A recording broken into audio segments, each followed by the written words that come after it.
কথা বলার শুরুতেই মাজলুম একজন মানুষের পক্ষে আমি কথা বলছি। জিন্দা শহীদ যাকে বলা হয় জনাব এটিএম আজহারুল ইসলাম, কালকে তার রায় আছে। আমরা চাই ফ্যাসিস্টের যত মামলা ছিল সব মামলা থেকে কিন্তু অনেকেই অব্যাহতি পাচ্ছে, বিশেষ করে লুৎফুজ্জামান বাবু, তিনিও ফাঁসির মামলার আসামি ছিলেন। কথা বলেন না কেন? তাকে যদি ছেড়ে দেওয়া হয়, সুতরাং এখন আর আমাদেরকে হাইকোর্ট দেখাবেন না। এই বাধা কোনো বাধা নেই। আমরা চাই সব বাধা শেষ, কালকে যেন ওনাকে মুক্তি দেওয়া হয়। এটা চান কারা? দেখেন আল্লাহু তাকবীর।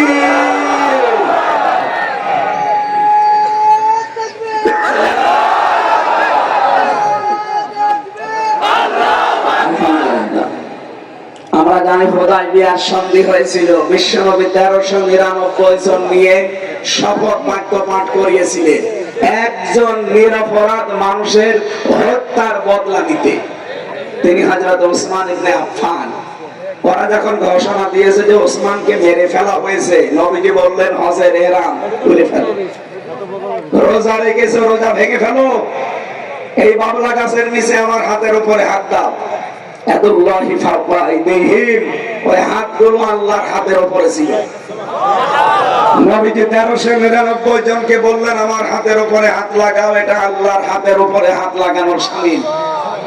আমি দুইটা ফরজ বিধান এখন অলরেডি লঙ্ঘন করে ফেলেছি, একটা রোজা আর একটা হজ। কেন? একটা নিরপরাধ মানুষকে ওরা মেরে ফেলেছে, এই হত্যার প্রতিশোধ না নিয়ে আমরা কেউ মদিনায় ফেরত যাব না। নবীজি একা যেতে পারতেন, প্রতিশোধ নিতে না। 1399 জনকে তিনি বায়াত গ্রহণ করালেন, শপথ বাক্য পাঠ করালেন এবং নিজে সর্বশেষ নিজের এই বাম হাতটা উপরে তুলে দিলেন। সাহাবীরা বলেন হুজুর এইটা কি? নবীজি বলেন এই মাত্র কোরআনের আয়াত নাযিল হয়েছে, লাকাদ রাদিয়াল্লাহু আনিল মুমিনিন ইয ইউবাইউনাকা তাহতা শাজারাতি। আল্লাহ অবশ্যই খুশি হয়ে গেছে, খুশি হবে না। রাদিয়া এটা মাঝি, এটা পাস্ট, এটা অতীতের সিগা। আল্লাহ বলেন আমি রাজি হয়ে গেছি অলরেডি। কাদের উপরে? এই মুমিনদের উপরে যারা আপনার হাতের উপরে হাত দিয়ে গাছের নিচে শপথ বাক্য পাঠ করছে। আমি তাদেরকে তিনটা বিষয় দিয়ে দেব। এক নম্বরে ফাআলিমা মা ফি কুলুবিহিম, তারা যে শপথ নিচ্ছে এটা লোক দেখানো না, এটা মানুষ দেখানোর জন্য না, এটা মন থেকে। এজন্য আমি আল্লাহ ফানসালাস সাকিনাতা আলাইহিম, তাদের উপরে আমার সাকিনা আমি আল্লাহ অবতীর্ণ করলাম।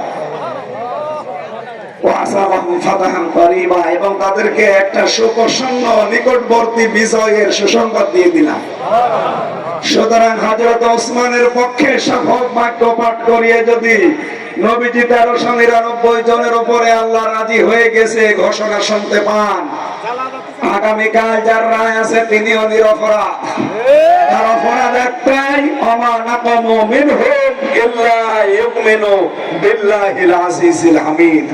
তার কোনো অপরাধ নেই, তিনি শুধু একামতে দিনের কর্মী, এটাই অপরাধ। তিনি যদি আজ বামপন্থী দল করতেন তিনি মন্ত্রী হতেন। হ্যাঁ, কথা বলেন না কেন? আপনি জানেন রংপুরের বদরগঞ্জ তারাগঞ্জে তার কি জনপ্রিয়তা তার। সুতরাং তিনি বামপন্থী রাজনীতি করলে এখন কিন্তু মন্ত্রী থাকতেন দেশে। শুধু জামাত ইসলামী করার কারণে হিংসার বশবর্তী হয়ে রাগ করে তার জীবনটা আপনারা নষ্ট করে দিয়েছেন।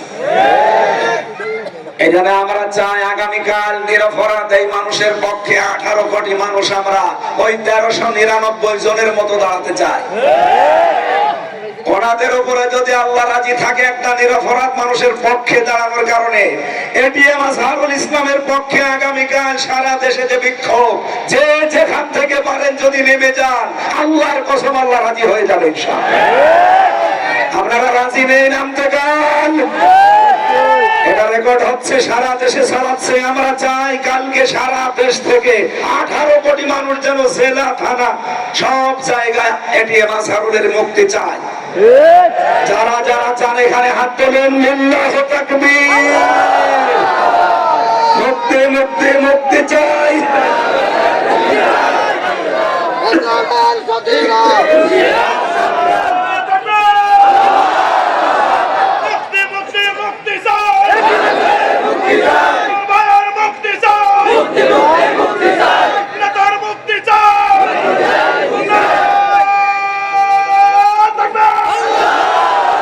আলহামদুলিল্লাহ। ভাই অনেকে এটা রেকর্ড হচ্ছে তো বিভিন্ন জায়গায় এখন লাইভ চলছে, অনেকে মনে করবে যে এটা রাজনীতি। আল্লাহর কসম এটা রাজনীতির উদ্দেশ্যে আমি বলি নাই, বলেছি আমার ঈমান থেকে। ১৫০০ বছর আগে হযরত ওসমান নিরপরাধ ছিলেন, তার পক্ষে দাঁড়িয়ে যদি ১৩৯৯ জন যারা বায়াত নিচ্ছিল তাদের উপরে আল্লাহ রাজি হয়। আমরা নিজে দেখেছি জেলখানায় আমরা দুইজন, সে একটা নিরপরাধ মানুষ, মুরব্বী মানুষ, তার জীবনটা নষ্ট করে দিয়েছে হাসিনা। খালি রাগ করি হিংসার বশবর্তী হয়ে মহিলা বহু মানুষের জীবন নষ্ট করেছে, তার ভেতরে আজহার ভাই। আমরা চাই তার শেষ জীবনটা সে যেন পরিবারের কাছে কাটাতে পারে।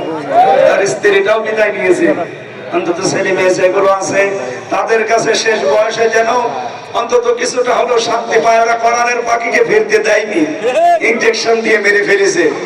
অন্তত এই লোকটা এখন আছে, সবাইকে যখন ছেড়ে দিচ্ছে মানবতার খাতিরে হলেও তারে দেন।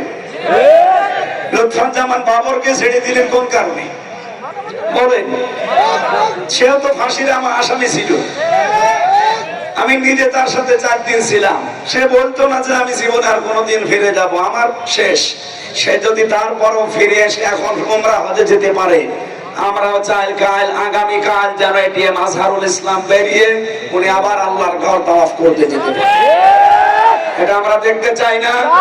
আমি এই জায়গা থেকে কিন্তু বলেছি কোনো উদ্দেশ্য নিয়ে না, আমি নবীর হাদিস 100% বিশ্বাস করি। সূরা ফাতিহার 18 নম্বর আয়াতটা আমি 100% বিশ্বাস করি। আগামীকাল যারা রাজপথে এটি নাসারের জন্য মুক্তির জন্য নামবে, আমার মনে হয় আল্লাহ আপনাদের উপরেও ওই মানুষগুলোর উপর যেমন রাজি হয়েছিলেন রাজি হয়ে যাবেন। যেখান থেকে পারি আমরা এই নিরপরাধ মানুষের পক্ষে দাঁড়াবো ইনশাআল্লাহ। এখানে কোনো দল মত নেই, 18 কোটি মানুষ আমরা নামতে চাই। কথা বলেন, কথা বলেন। আল্লাহ যেন আরো সে কবুল করে, আমিন।